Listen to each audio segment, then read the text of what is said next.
Hola, buenas noches. Hoy es miércoles 1 de septiembre. Mi nombre es Renato Cisneros Yo soy Josefina Townsend. y esto es Sálvese quien pueda. Sálvese quien pueda. Este programa llega gracias a Cambio Seguro. Cambia dólares y soles de manera online con Cambio Seguro. Ahorra cambiando tu dinero desde nuestra web o aplicativo de manera segura. Estamos registrados en la SBS. Llama.p ayuda a personas, profesionales y empresas a mantener el distanciamiento social. Soluciones de firma digital para documentos, contratos y más. Con el mismo valor legal que la firma manuscrita, pero más rápida y segura. Descubre cómo en www.llama.p. Evita suplantaciones y protege tus documentos. Llama.p. Obtén un préstamo y realiza factoring sin tantas condiciones en prestamipe.com. Accede a las mejores tasas y plazos para hacer tus proyectos realidad.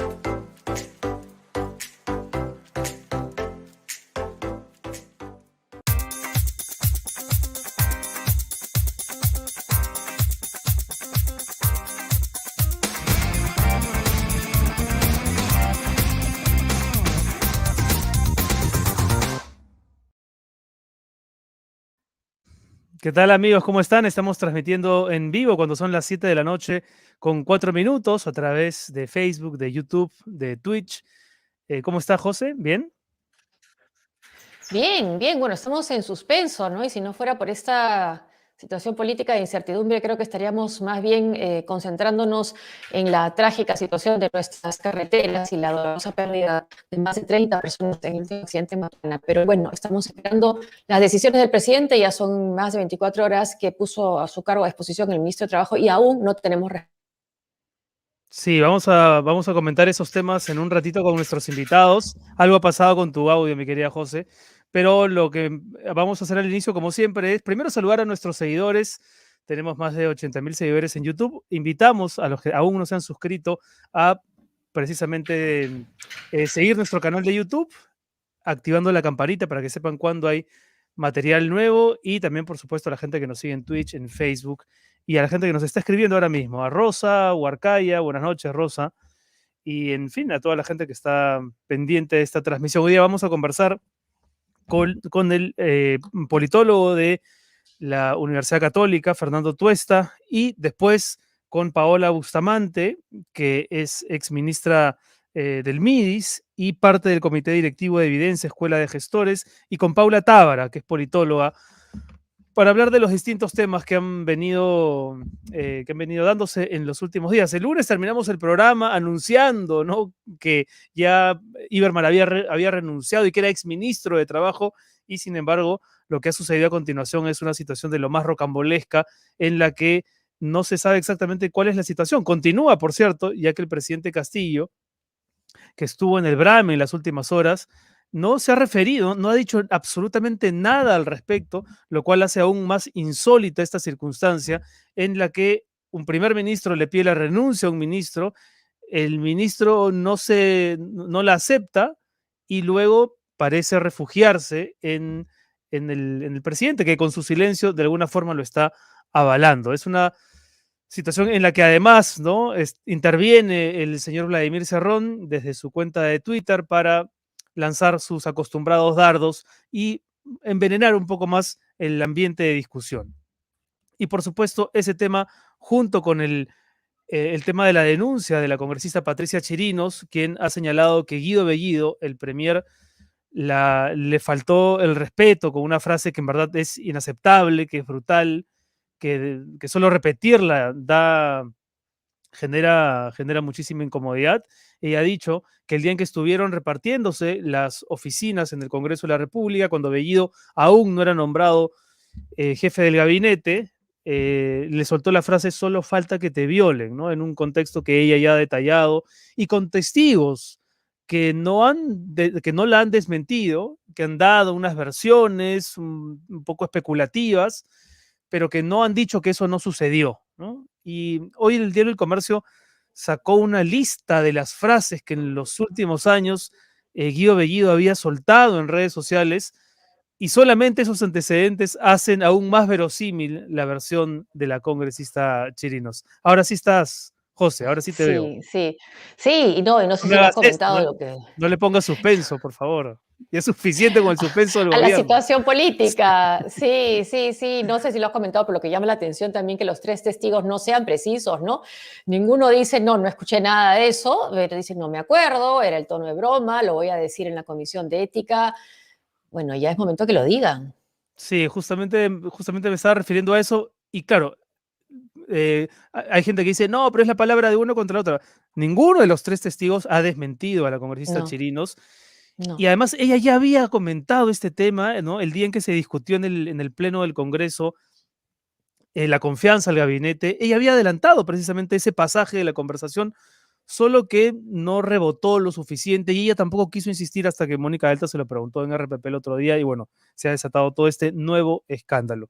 Pero, ¿qué te parece si lo conversamos con nuestros invitados? Así Antes, por es. supuesto, vamos a agradecerles a nuestros auspiciadores que hacen posible que este programa subsista. Muchas gracias a Cambio Seguro, cambia dólares online en cambioseguro.com.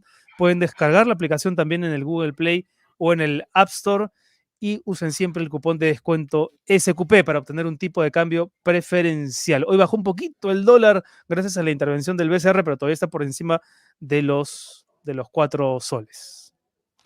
Y gracias también a llama.p. Evita suplantaciones y protege tus documentos con firma digital. Ingresa a www.llama.pe. Esta herramienta te permite mantener el distanciamiento social y pueden usarlo personas y también empresas. Muchas gracias a llama.pe y gracias también a nuestros seguidores que ya nos están saludando desde el comienzo del programa. Eso, manifiéstense, si están ahí, pronúnciense, queremos Ahí está. saludos, Sí, queremos Charlín cariño. Colunga. Sí.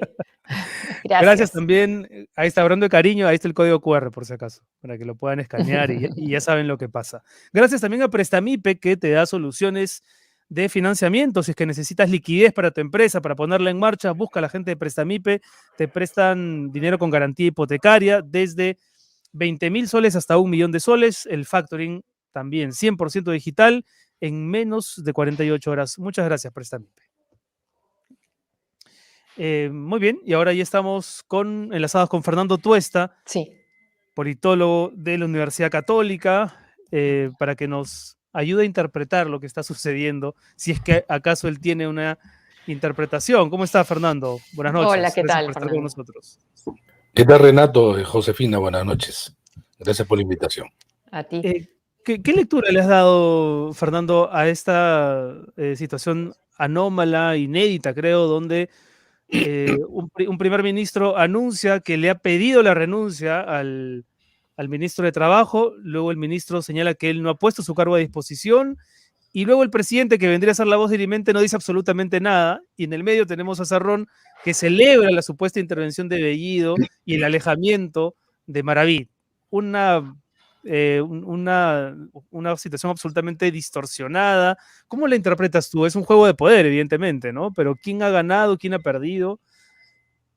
Mira, normalmente uno observa las relaciones ejecutivo-legislativo como dos suertes de, digamos, polos monolíticos, ¿no? En el caso del Ejecutivo, es claro desde hace ya un tiempo, en realidad el inicio del mandato, Sí. que el gobierno es un espacio de competencia por el poder. Y esto que podría ser entendido, quizá visto como algo normal, no lo es. Y no lo es, me refiero, de la envergadura de lo que estamos viendo. El presidente de la República o no se ha dado cuenta o no puede aparecer y establecer claramente que él es quien ejercita la función y tiene el poder que ésta le otorga. Y entonces, como no es así, y acá hay un doble problema, el espacio que él deja, sea, repito, porque lo permite, sea porque ese es todo lo que puede, es visto como un gobierno que no solamente tiene contradicciones, sino efectivamente antes del programa hablábamos de un artículo mío donde yo hablaba de la bicefalía pues, del gobierno. Tenemos un presidente que por sus propias características es de perfil bajo, ¿no? Es un presidente que no comunica, es un presidente que parece ausente, es un presidente cuya voz es casi de tono, al contrario, que no impacta, y al frente tienes quien ocupa ese espacio, porque el poder no queda desocupado nunca, y entonces es ese error en el que aparece. Hago esta antesala porque en realidad lo de Maraví es parte de ese conflicto. Cerrón muchas veces se ha defendido diciendo yo no soy parte del gobierno. Es más, varios de los ministros que están comprometidos fueron puestos por el presidente. Y entonces ahí hay un grupo de ministros cuestionados y cada uno ataca al que no es de su grupo o defiende al que le corresponde. Maraví es el caso. Lo que pasa pues que esto no es un tema de un ámbito privado, sino es un ámbito público, este es el gobierno.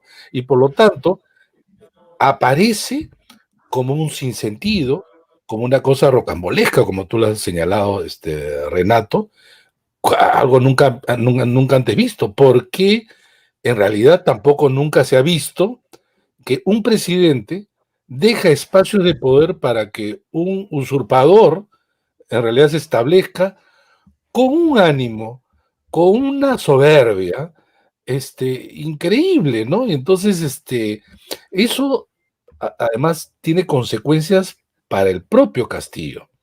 Lo peor que puede ocurrir a un presidente es que sienta que su cargo está siendo compartido, ¿no? Claro, Y claro. eso es fatal porque entonces la gente ha votado por Castillo, no ha votado por Cerrón ni por nadie. Entonces Y de tiene que hecho, quien anuncia la continuidad de Maraví no es otro que Guillermo Bermejo, un congresista, ¿no? Que de hecho tengo exactamente. entendido que el presidente, es decir, el presidente no tiene aquí la menor voluntad de aparecer, pero cuando aparece, y aquí lo vemos en el Brahim, lo hace para lanzar una serie de frases con doble sentido dirigiéndose, no sabemos muy bien a quién, si a Cerrón o a otros adversarios políticos, porque a esas alturas queda claro que Cerrón es un adversario suyo, ¿no? Sin duda, mira, muchos de los problemas del gobierno son creados al interior del gobierno, ¿no? Y esto ya de manera reiterada. Han habido presidentes que han sido vistos como débiles, pero nunca un presidente en donde su gobierno, repito, es compartido e incluso con quien comparte, aparece con un nivel, con una voz fuerte, decidida, envalentonada y hace realmente lo que quiere. Esto no tiene registro, por lo menos de lo que yo recuerdo y que la historia también señala. Y entonces, estamos recién casi en el primer mes. Tú preguntas a la gente, por lo menos atenta a la política, y le dices esta pregunta. ¿Tú crees que va a terminar su mandato de acá a los 59 meses que faltan? Y dice casi en un porcentaje alto, me atrevo a decir, que todo el mundo dice, o no, o es muy difícil que así sea. Cuando eso ocurre, quiere decir que está instalado en la cabeza de la gente que estamos delante de un gobierno precario. Y eso también es nuevamente fatal. Fatal para la figura presidencial, fatal para el gobierno. ¿Cómo así te vas a enfrentar a un Congreso que sabe además de tu debilidad y que se ha construido una mayoría en contra? En el artículo también señalaba que los antecedentes que tenemos en la historia, allí donde hay una mayoría parlamentaria opositora, terminan con el mandato presidencial anticipadamente cortado, cuando no con la ruptura del orden constitucional. Y ahí es lo grave. Si una de nuestras seguidoras dice no me queda tan claro que sea adversario Vladimir Cerrón. Y lo que, sí, hablando del perfil bajo del presidente, para algunos casi no tiene perfil ya, porque veamos la caricatura, por ejemplo, de Eduardo hoy, ¿no? Y la misma primera plana de la República. Mira, no, Me parece el sombrero, ¿no? El sombrero y unos piececitos ahí que lo ocultan por completo. No sé si lo ahora, tenemos, ¿verdad? ¿Lo tenemos? No, ahí está. ahí está. Sí. Nada. Pues, Nada, qué duro, tremendo. qué Sí, duro, qué sí, fuerte, ¿no? sí. Bueno, en relación a la apreciación acerca de que no está tan claro que compitan o estén enfrentados, etcétera. Mi impresión es que, claro, el 28 de diciembre, cuando se escriben la candidatura, se llevaban bien, ¿no? Tenían un proyecto político, quizá no tan auspicioso como Norte, pero una cierta convivencia que les permitía, pues, manejarse. Y no había muchas diferencias. Claro, tenías un Cerrón ideológicamente mucho más constituido, ¿no? De este marxismo de manual, ¿no? Ortodoxo y conservador a la vez. Y tienes un candidato con un discurso pues ecléctico, ¿no? Que en realidad se puede acomodar, ¿no? Y pragmático en muchos sentidos. Por eso es que estuvo también en Perú Posible y no pues medio año, ¿no? Estuvo un tiempo. Entonces, con el correr del tiempo, claro, las cosas han podido más o menos encajar. Pero una vez que estás en el gobierno, no es que yo digo que Cerrón y Castillo están en una disputa irreconciliable, pero hay hechos de la realidad que lo llevan a confrontarse, necesariamente. Yo no creo, por ejemplo, que Pedro Castillo esté cómodo en esa situación. Vale decir que él sienta que la gente le diga, como le decimos ahora, usted no ocupa el espacio que debe Mm. ocupar. Gobierne, Yo señor creo que, presidente, que lo que le dice también claro, al que le digan público, ¿no? gobierno, que le digan debajo de su sombrero no hay nada. ¿Tú crees? A cualquiera, No, pero ahora, además dice algo sí. y le saca un tuit el otro señor y lo deja simplemente fuera de lugar. Eso no creo que guste a nadie.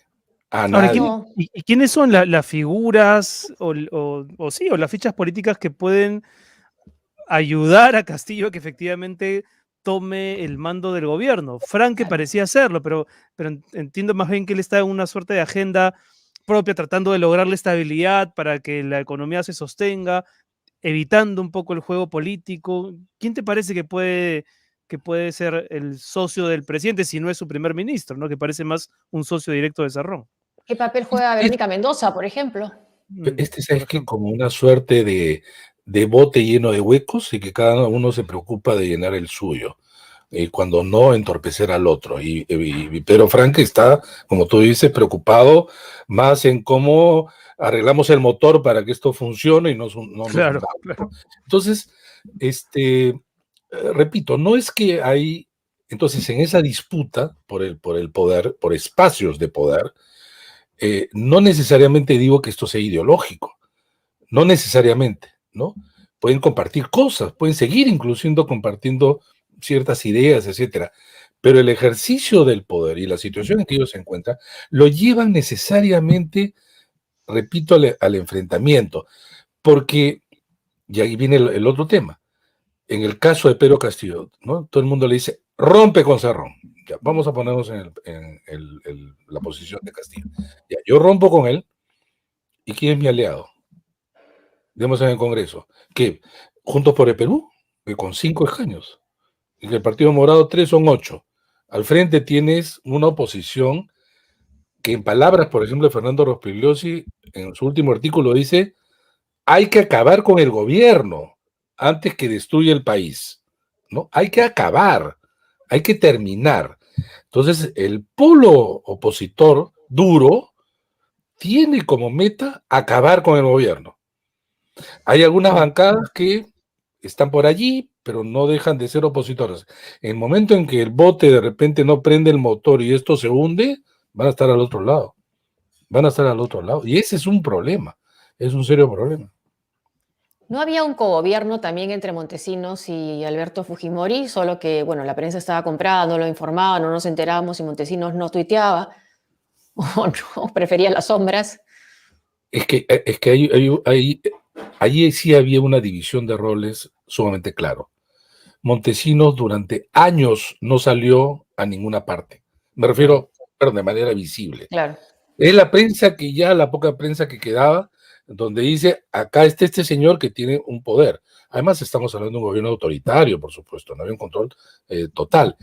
Y tenías además, ya en Fujimori, sobre todo después del 5 de febrero, a un personaje empoderado en el poder. Y se daba cuenta que él tenía una conexión con la gente que justamente era su oxígeno, ¿no? Atacaba a los partidos. El discurso antipartidario, pues, profundamente fujimorista, digamos, ¿no? Entonces, en cambio, Montesinos se encargaba de todo el trabajo sucio, pero controlaba más allá del Ejecutivo, ¿no? Controlaba casi todas las instituciones. No es el caso de Cerrón. Estamos al contrario. En el gobierno, este gobierno es un gobierno débil y es un gobierno que tiene serias contradicciones internas. No ocurría eso, por lo menos al inicio. Ojo, cuando ya se termine el gobierno de Fujimori, ya hay diferencias entre ellos. Sí, ¿no? una seguidora me escribe preguntándome si no es Aníbal Torres el hombre llamado a ser, tal vez esa mano derecha que le está faltando a Castillo para dar una impresión de gobierno más sólida. O mano izquierda. O mano izquierda. Bueno, mano izquierda tiene. Pero mira, claro, podemos hablar de Pedro Frank, Aníbal Torres, el ministro de Educación y casi nadie más. Y en realidad, uno que otro por ahí, ¿no? O sea, el interior. Es muy poco, ¿no? O sea, pero digamos, es la minoría. Porque ese es el otro problema. ¿De dónde has reclutado?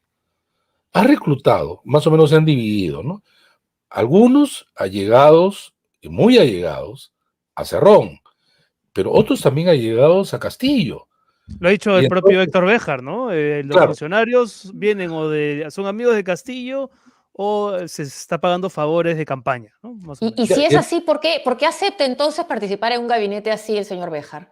Si le parecía tan mal hecho, o sea, ¿qué decisión, no? O sea, ser parte de algo que él describe de esa manera. Bueno, yo creo que estas posiciones personalmente, ya fuera el análisis, a mí personalmente no me gusta, ¿no?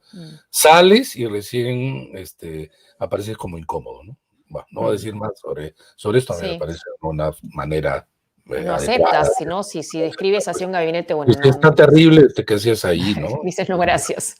¿No?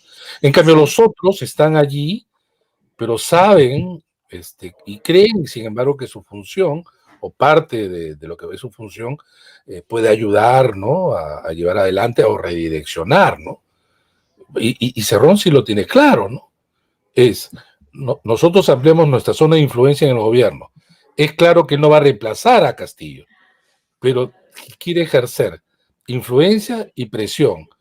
Y dos, colocar o establecer esa amplitud, digamos, de zona de influencia más allá de lo posible. Ahora, lo curioso de todo es que, ¿qué ha hecho el gobierno hasta el día de hoy?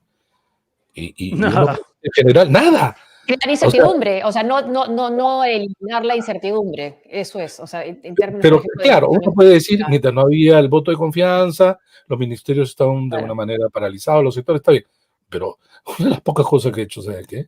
Recordarán ustedes, es legalizar al sindicato que apadrinado por, por Castillo. Por Castillo, Iber Maraví, por eso quizás lo deja también en el cargo. Ahora, Fernando, tu impresión, digamos, tú tienes la impresión de que la gran mayoría del país también es consciente de este desgobierno. Digamos, nuestra conversación no es producto de lo que hoy decía el presidente en Junín, ¿no? De que desde Lima se intenta marcar la agenda. Te lo comento porque, por ejemplo, Vladimir Cerrón es sobre todo protagonista en Twitter. Pero ¿cuántos peruanos realmente consultan Twitter o rigen sus opiniones políticas según Twitter? De pronto estoy equivocado, por eso mi pregunta es, ¿tu impresión es que la gran población es consciente de este desgobierno, de estas pugnas, o es una lectura, digamos, de una minoría? No, hay digamos, creo en esta apreciación, creo yo, muchos visos de realidad.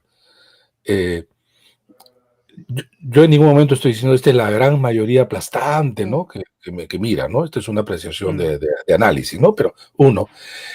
Dos, claro, Lima tiene una postura, apreciación que lo facilita por las oportunidades que está el gobierno, lo central, las noticias, se concentra todo, y a la vez una gran cantidad de limeños, sobre todo, acuérdense que han rechazado al presidente con su voto, ¿no? Entonces acá se ha concentrado el mayor antigobiernismo, y eso te crea también un clima de opinión, pero también una cápsula, ¿no? Entonces, claro, el presidente va a muchos lugares, y todavía en provincias y en regiones existe quizá la esperanza, existe la expectativa.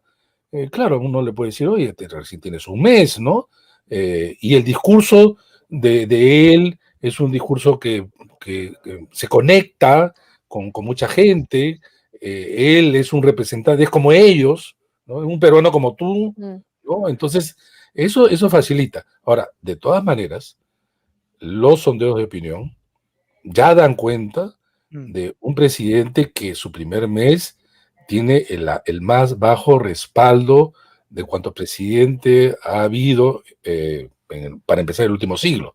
Ahora, claro, nuevamente, ahí está mucho más rechazo en Lima, menos rechazo en regiones, ¿cierto? Como el perfil del voto. Como el perfil del voto, ¿no? José, ¿te ibas a preguntar algo? Sí, ¿no? sí, bueno, ¿cómo queda el primer ministro, no? Por un lado está la acusación de la congresista Chirinos y por otro está el que no le han hecho caso. O sea, no ha renunciado, no se ha ido Maraví. El ministro. Bueno, digo, lo de Maraví es, creo yo, parte de esa pugna, ¿no? El presidente, de hecho, pues no lo quiere sacar, pero puede estar valorando que eso pueda terminar haciéndole más daño que apoyar a su ministro. Hay momentos en que los ministros, por más cercanos que sean del presidente, ya no resisten porque se dan cuenta porque le están haciendo daño, ¿no? Si el señor Maraví ha dejado, claro, su cargo a disposición, este es un tema que no se puede prolongar así nomás, porque ya el solo hecho le hace daño, y si al final termina sacándolo, ya no ganas nada, ¿no? O sea, porque en política también importa el momento, ¿no? La toma de decisión está asociada también al factor tiempo. ¿Cuándo lo haces? ¿Cuándo lo haces? El señor Maraví casi es indefendible, ¿no? Y el momento que lo sueltas, tú también como presidente, puede que al final, mira, no te ganes nada, ¿no? Como diciendo, mira, tanto tiempo te ha demorado. Sí. Es peor todavía. Porque siempre van a preguntar sobre ese tema, ¿no? Hay una Siempre pregunta de nuestro. constantemente. Constantemente, Porque ese es el tema. Sí. Un tema pendiente lo tienes que resolver. No puedes dejar así nada más. Algo tienes que decir. Bueno, o si no, le he reafirmado mi confianza. Claro. Está bien. Pero bueno, sí, asume pero cada vez que tenga una asume la presentación responsabilidad. pública, le van a preguntar lo mismo al ministro. Claro, pero asume tu responsabilidad, ¿no? O sea, Con razón. está bien. Yo reafirmo la confianza en el ministro, porque creo que es una persona, a veces asume como presidente la responsabilidad. Pero dices algo, no puedes dejar en que no sabemos, ¿no? Es un sí no ministro, quizá como reflejo de que eres un sí no presidente, ¿no? O por lo menos que entiendes que tu cargo merece otro tipo de actuación. Una de nuestras seguidoras. Sí. Perdón, sí. No, sí, había una pregunta, ¿no? Hay una pregunta, sí, ahí, no sé, le Charlín Colunga, que es no sé, lo tenemos hace un instante, ¿qué se puede hacer como oposición, acá está, como ciudadanos de a pie? ¿Cómo podemos ayudar a que la situación mejore? ¿Cómo ser oposición responsable?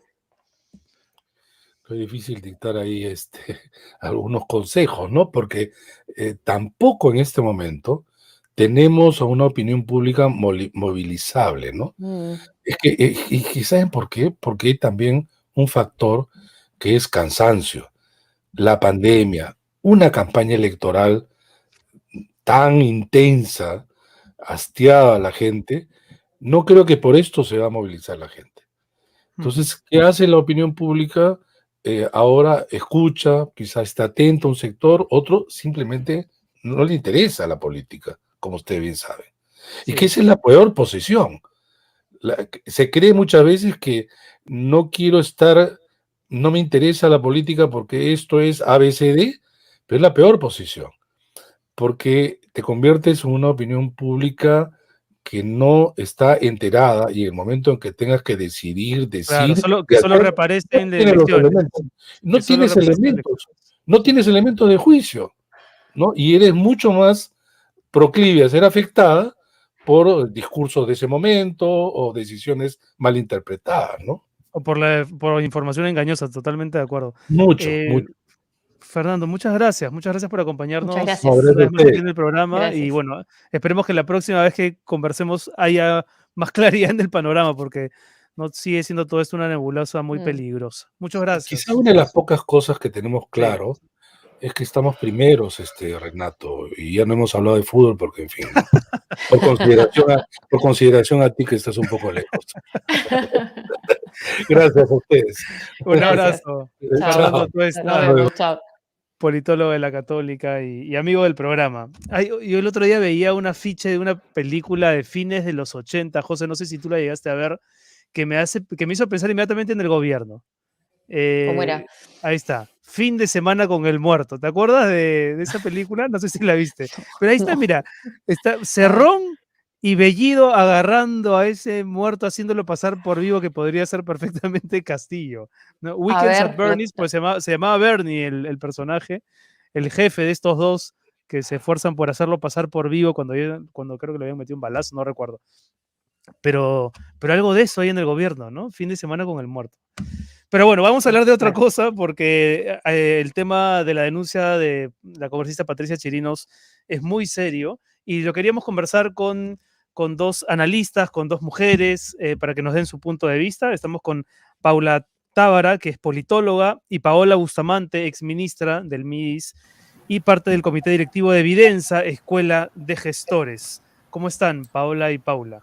Espero no equivocarme con los nombres. Muchas gracias, muy bien, buenas noches, saludos Gracias. a ustedes. Buenas noches, un gusto acompañarlos, un gusto ver a Paola.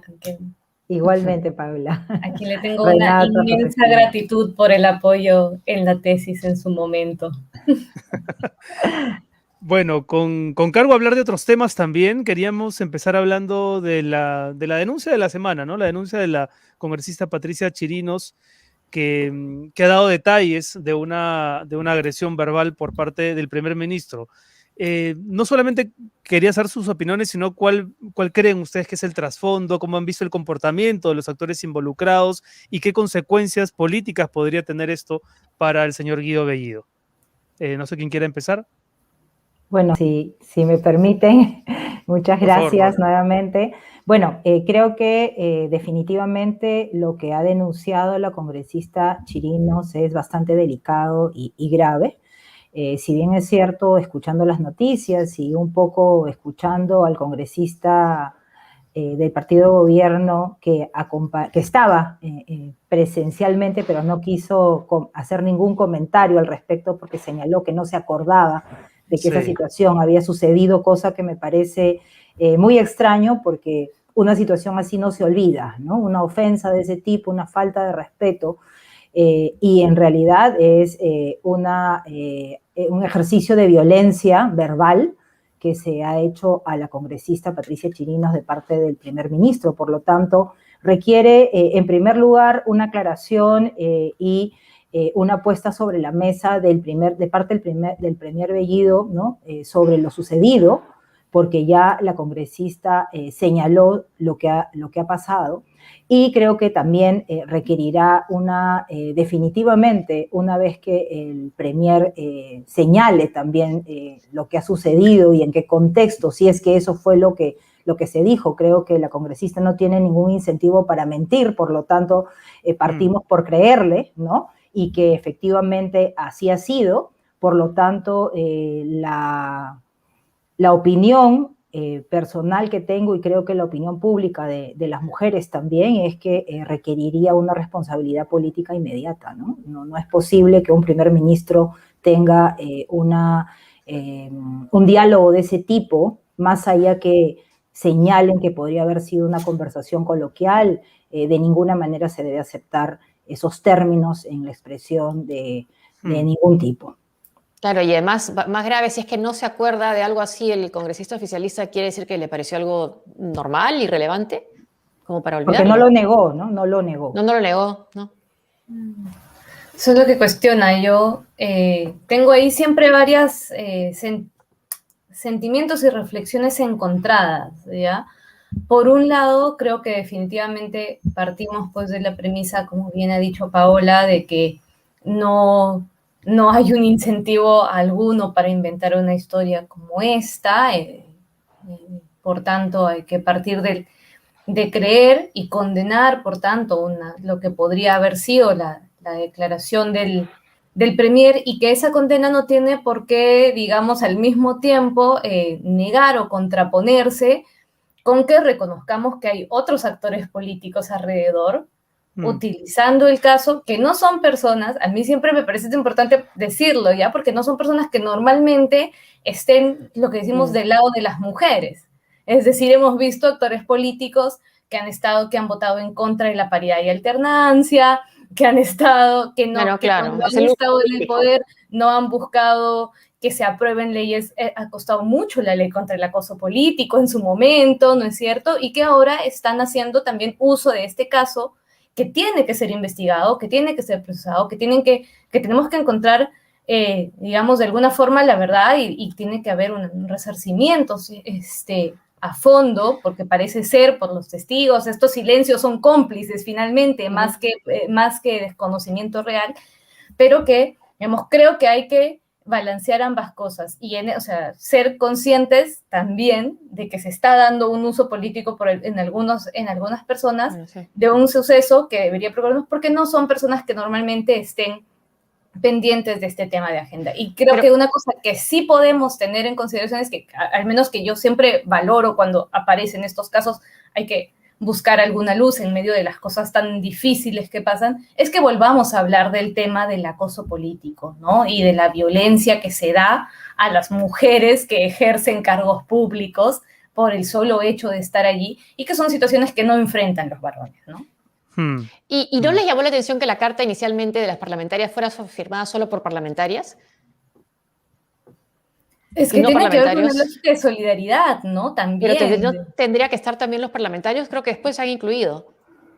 Pero no es una reacción inmediata muchas veces. Muchas veces las primeras que reaccionamos somos mujeres, y luego cuando comenzamos a conversar, se levanta el tema, recién los varones se dan cuenta del impacto que para nosotros ello genera, desde algo que podría pasarnos en el día a día, que para nosotros es el día a día, ¿no? Como subirte a un micro, por ejemplo, y que te digan algo, y que pasa desapercibido, pero que es finalmente una falta de respeto y también un acoso, ¿no? De manera permanente. Entonces, no es una reacción inmediata. Eso es totalmente cierto. Yo recuerdo que en alguna ocasión hice un ejercicio que además invito a la gente que nos está viendo que lo haga, sobre todo a los varones, ¿no?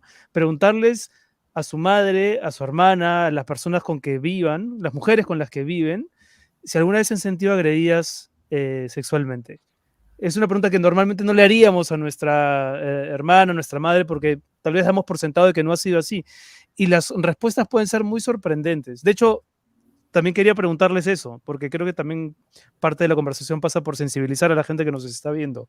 ¿Ustedes han vivido experiencias como la de la congresista Chirinos en alguna ocasión?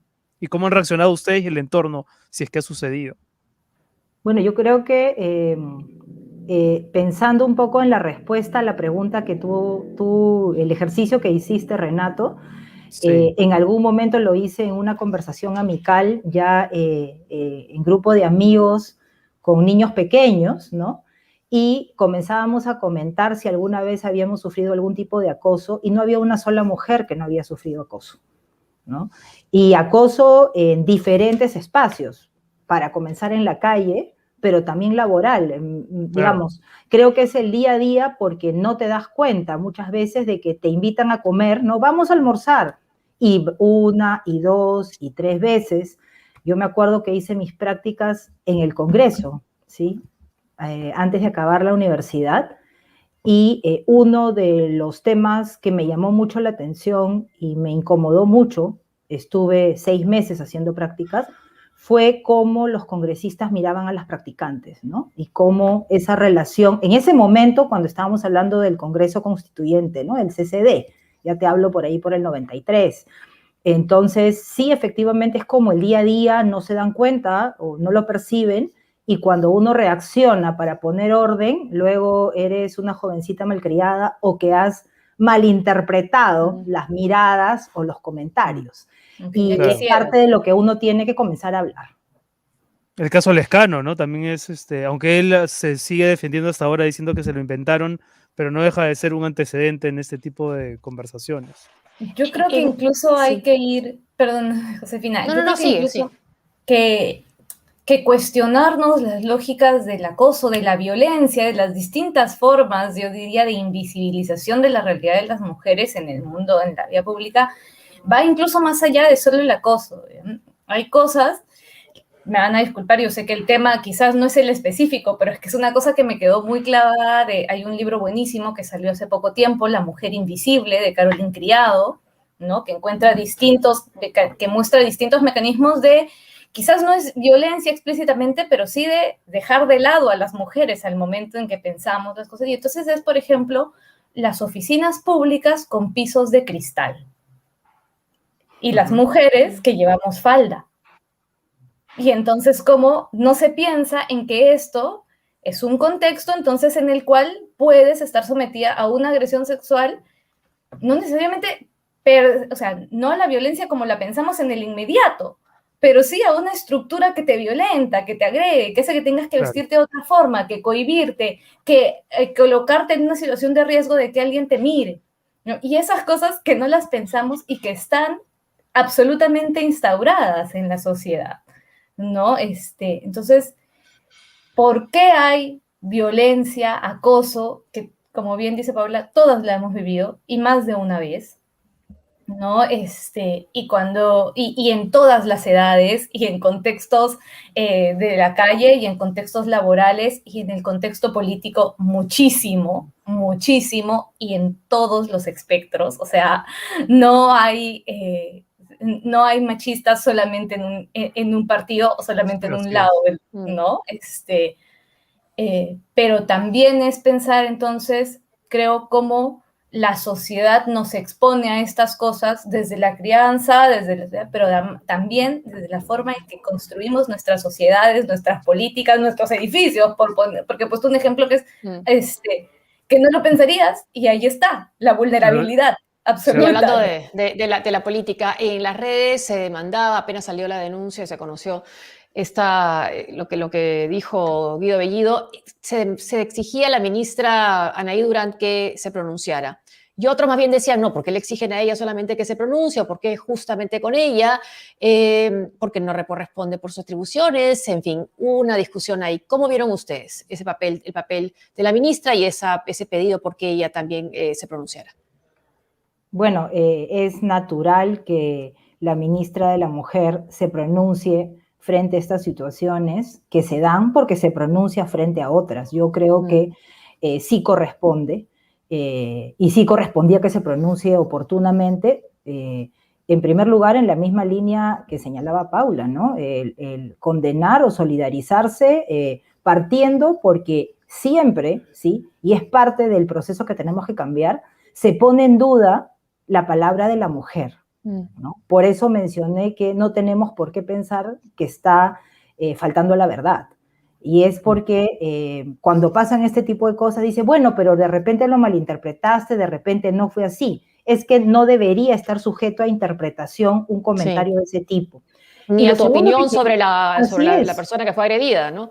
Así es. Menos aún decirle que es hija de Enrique Chirino Soto. Eso fue lo que dijo la presidenta de la Comisión de la Mujer del Congreso, ¿no? Que ha desvalorado, digamos, o ha tratado de quitarle piso a la denuncia de la congresista Chirinos, diciendo, digamos, sacando un argumento que no tiene nada que ver, ¿no? Que como ella es hija de Chirino Soto y Chirino Soto se reunió con Montesinos, entonces la versión es dudosa. Más o menos esa sería su lógica. Es que siempre, en general, se trata de desacreditar a la mujer. Es parte de los procesos que se dan. Y aquí quería mencionar algo que me parece relevante, tomando en cuenta lo que señalaba Paula en qué hacemos, ¿no? La educación, ¿sí? La educación de nuestros hijos, el conversar de estos temas en la casa. Me acuerdo que uno de los temas que hablábamos en esta conversación entre amigos, ¿no? Y contando un poco lo que padecemos las mujeres cuando niñas, me acuerdo mucho que cuando comencé a ir en micro, no en combi, en micro al colegio, una amiga que ya tenía 2 o 3 años yendo en micro, lo primero que me dijo fue toma un alfiler, ¿sí? Y la forma de defendernos en el micro era con un alfiler. Y nadie se da cuenta, ¿no? Solamente quien se te acerca y recibe el pinchazo. Pero es parte de lo que uno vive día a día y probablemente lo procesamos de tal manera que ni siquiera lo contamos. Y ahí uno de los temas que mirábamos mucho, con mucho énfasis en el Ministerio de Desarrollo e Inclusión Social, pensando en qué más podemos hacer al respecto, es que existe una vasta bibliografía y evidencia que si trabajamos desde la primera infancia, sobre todo con el apego seguro, es la relación de la madre con el niño. Desde bebé está probado con evidencia que si se logra el apego madre-niño o adulto, mujer, cuidador, niño, la probabilidad de que sea un hombre, ¿sí? Que pueda ser acosador o que finalmente tenga mucho mayor respeto por la mujer, incide mucho. Entonces creo que parte de los temas que tenemos que ver como política pública es no solamente pensar en la violencia específica de el agravio verbal, físico, ¿no? Conductual, sino también mirar desde la parte de atención a la primera infancia, que es central a través del apego seguro, para poco a poco cambiar este ciclo que se va repitiendo y que los niños y niñas cada vez tengan una mejor sociedad, ¿no? En nuestro país. Yo creo que hay 2 cosas ahí además que se pueden sumar, digamos, y que no contraponen. Una es volver sobre el tema de si realmente este gobierno está pensando en eliminar el enfoque de género en la educación. Porque si bien la familia es una parte muy importante, también hay todo un espacio de socialización de las personas, que es el contacto con otros niños, otras niñas, y la construcción de las identidades. Y entonces esta construcción yo hacía un comentario en un espacio ayer cuando, qué terrible lo del ministro, qué terrible, y yo, sí, pues, ¿y por qué nadie asume? Nadie dice, ¿no? Nadie reconoce. Y yo decía, bueno, así como muchas veces seguramente en sus grupos ustedes no le cortan al que pasa el pack. Y se quedaron calladas las personas que estaban. Claro, es que son los contextos de socialización que se han normalizado para los hombres. ¿Y dónde se cambia eso? Se cambia en la familia, pero también en la escuela. En que en la relación con otros varones, en la relación entre otras mujeres, que en la relación, aprendamos que no hay una forma, un estereotipo de lo que se supone que debe ser el varón. Y entonces allí, ¿no? Y cómo estas masculinidades tóxicas y estas feminidades en las que también parece que una tiene que tener vergüenza, tiene que quedarse callada, tiene que asumir que estas cosas son... Todo eso tenemos que romperlo y eso pasa también por el enfoque de género en la educación. Entonces, si este gobierno no se compromete con ello, pues es complicado que logremos operar esto. Y otra cosa que yo creo que sí es importante y que es difícil, yo creo que en este caso en particular nos parece más difícil de identificar porque la frase es muy clara, es muy contundente, el contexto, ¿no?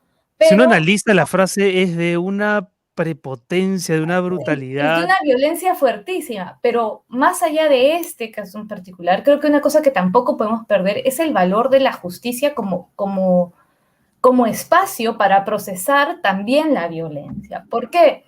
Porque si bien en este caso podemos asumir responsabilidades, podemos saber que hay responsabilidades políticas, lo que no podemos alimentar... Que quizás no las haya. Que quizás no las haya. Pero lo que no podemos alimentar, porque a mí sí me parece preocupante también en un contexto, es esta cultura de la cancelación o de la punitivización.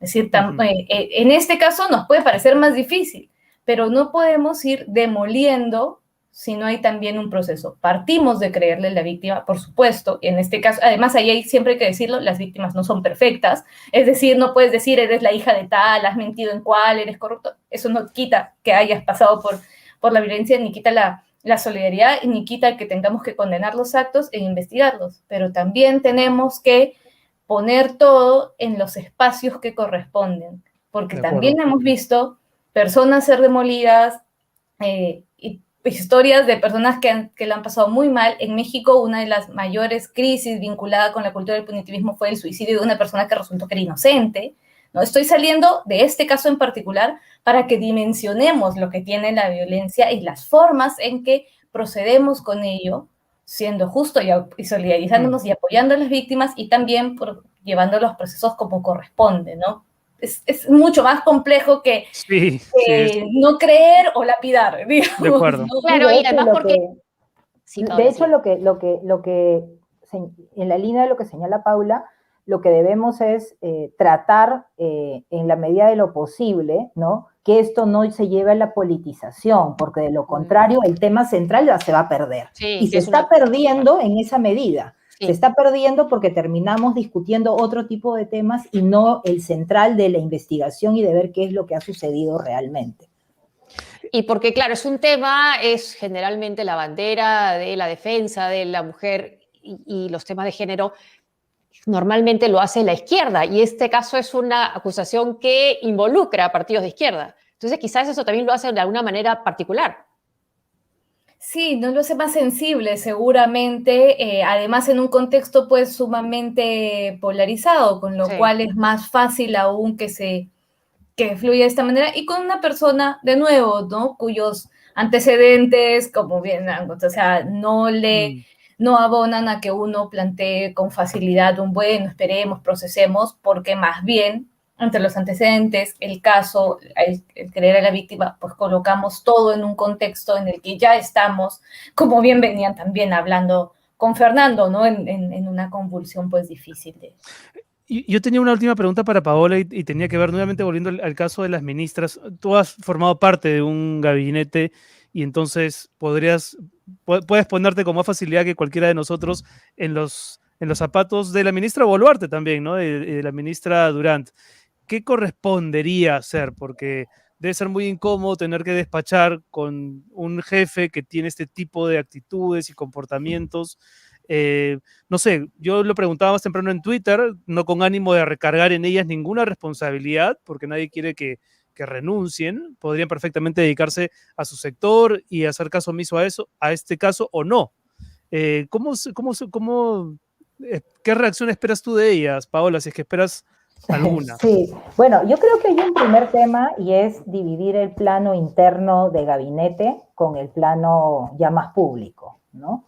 Creo que efectivamente ya en la línea de la solidaridad como mujeres, yo esperaría que por lo menos haya una conversación o que ya se haya dado una conversación privada, si no es de ambas ministras, por lo menos de la ministra de la Mujer, ¿no?, de la ministra Anaí Durán, para por lo menos tener la respuesta del Premier. Sé que puede ser en el contexto en el que estamos, y escuchando a Fernando también hace un momento, y las personalidades del gabinete y del primer ministro, de pronto no sería muy sencillo hacerle la pregunta, pero creo que hay un plano interno de formar parte de un gabinete donde ese tema sí tendría que estar claro.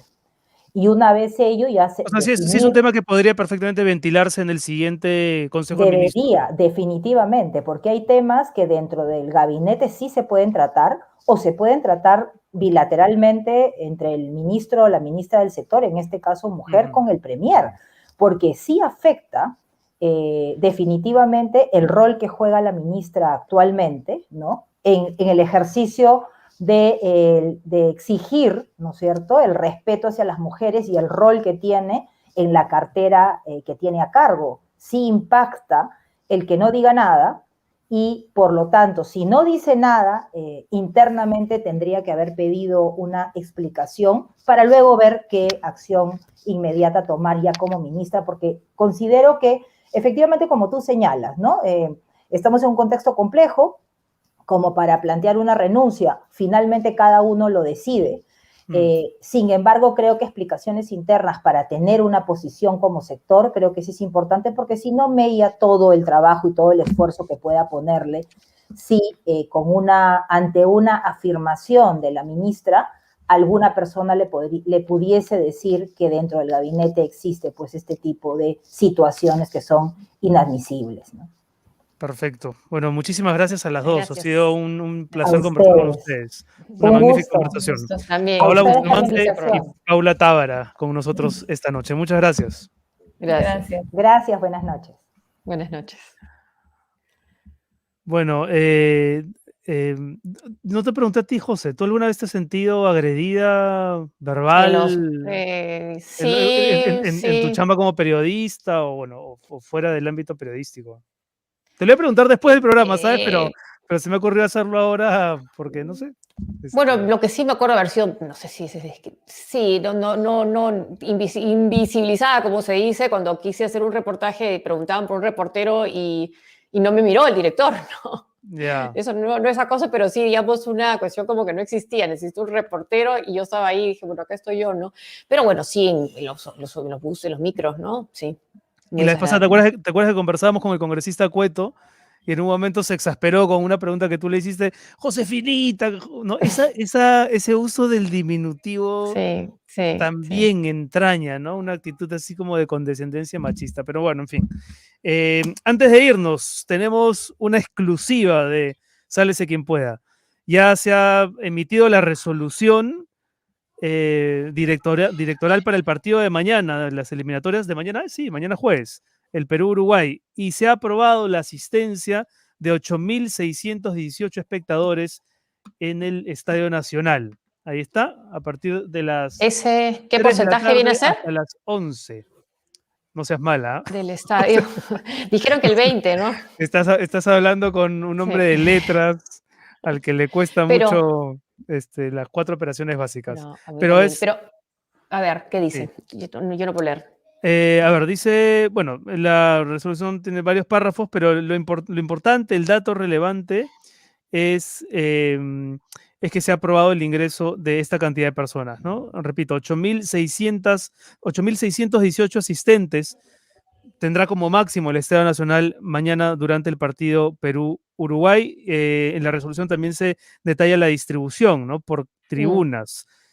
Tribuna Occidente, 1.378 espectadores, Tribuna Oriente, 1.535, en la Tribuna Norte, 2.536 espectadores, 2.475 en la Sur, en los palcos de Occidente, 160, hay 80 palcos, y en los palcos de Oriente, que son 70, 140 espectadores en total. En los palcos de Norte, 196, y en los de Sur, 198. Bueno, esa es Y la decisión. dicen, no hay ningún requisito de tener las 2 vacunas. A ver, ¿Te no he acuerdas que leído, conversamos con el viceministro de sí, Salud? Nos dijo que ese iba a ser uno de los requisitos. no Bueno, he el leído por completo la resolución, pero debería haber algún tipo de indicación al respecto, porque, digamos, es un poco el tenor de lo que dijo el otro día el viceministro, ¿no? Y el exministro Óscar Ugarte ha dicho en su cuenta de Twitter, es muy arriesgado cuando tenemos a la vez la amenaza de una posible tercera ola permitir el ingreso de público a los estadios de fútbol para los partidos de la selección. Considero que debemos tener mayor precaución. No estoy viendo nada respecto de la doble dosis de la dosis de La vacunación, vacuna. pero debería ser, ¿no? Debería ser un requisito, porque de lo contrario, la cosa va a empezar a relajarse en otro tipo de eventos. No lo veo ahora mismo. No, sí, Renato. porque nos comentó eso. Sí. A ver, sí, tío Soros. Sí, tienen que ir con doble mascarilla. Tienen que ir con doble mascarilla. Doble mascarilla y la cartilla de vacunación. Perfecto. Bueno. Vaya, muchas gracias. Muchas gracias por esa precisión, tío Soros. Cuando se pone serio, le creemos más. Sí. Incluso estaba viendo, bueno, en todo caso, pero la PEPA para Sálvese quien pueda es esa, que se ha aprobado esta resolución con 8.618 espectadores para el partido de mañana. Mañana, que además este programa cumple 7 meses al aire, y cosa que también nos llena de alegría y de emoción y de ganas de seguir aumentando con nuestros suscriptores, ¿no? Así que suscríbanse al canal de YouTube. Y de agradecimiento. Muchas gracias a los que nos siguen también y nos auspician. Sí, muchas gracias. ¿Tenemos algo más? Viñeta, el filtro. A ver, tío Soros, ya que está por ahí. Si nos puede dar una... La viñeta de robot. La viñeta de robot. A ver, vamos a ver la viñeta de robot para hoy, 1 de septiembre. ¿La tenemos? Por abrir el micro se distrae el director. A ver. Creo que no. A Ahí ver. está. Si llegan a diciembre con la salud mental intacta, tienen premio. La perdí en enero, dice una mascotita, ¿no? Es que, claro, la salud mental a estas alturas está muy dañada. Deberíamos hablar de eso también un día, José, Sí, ¿no? sí, y en los niños también, ¿no? No estar yendo al colegio también se entiende por la salud física, pero cómo está afectando su salud mental también, ¿no? Sí, ahí está la viñeta de Robotoy para hoy y el código QR para que ustedes puedan hacer el aporte que quieran a este programa. Le agradecemos a nuestros auspiciadores, por supuesto, Cambia dólares online en cambioseguro.com. Pueden descargar la aplicación en Google Play o en App Store. Utilicen, eso sí, el cupón de descuento SQP para que tengan un tipo de cambio preferencial. Y gracias también a llama.p. Evita suplantaciones y protege tus documentos con firma digital, que tiene el mismo valor que la firma manuscrita para personas, para empresas, y te ayuda a mantener el distanciamiento social. Ingresa a www.llama.p. Muchas gracias, llama.p. Y gracias a Prestamipe, que te da soluciones de financiamiento para tu empresa, préstamos con garantía hipotecaria desde 20.000 soles hasta 1 millón de soles. El factoring es 100% digital en menos de 48 horas. Gracias, Prestamipe. Y ya saben, si quieren auspiciar este programa, pueden escribir a este correo, comunicarse con nuestro productor general Pedro Acuña o con nuestro productor periodístico Sol Rodríguez. Sálvese quien pueda, @tarproducciones.p. Listo, Josefina, nos vamos y nos encontramos el viernes. El viernes. Sí. Eso. Y que mañana gane Perú. Ojalá que el viernes podamos comentar las repercusiones de un triunfo peruano. Y celebrar. Bueno, gracias. Chao. Chao, Renato. Gracias. Chao.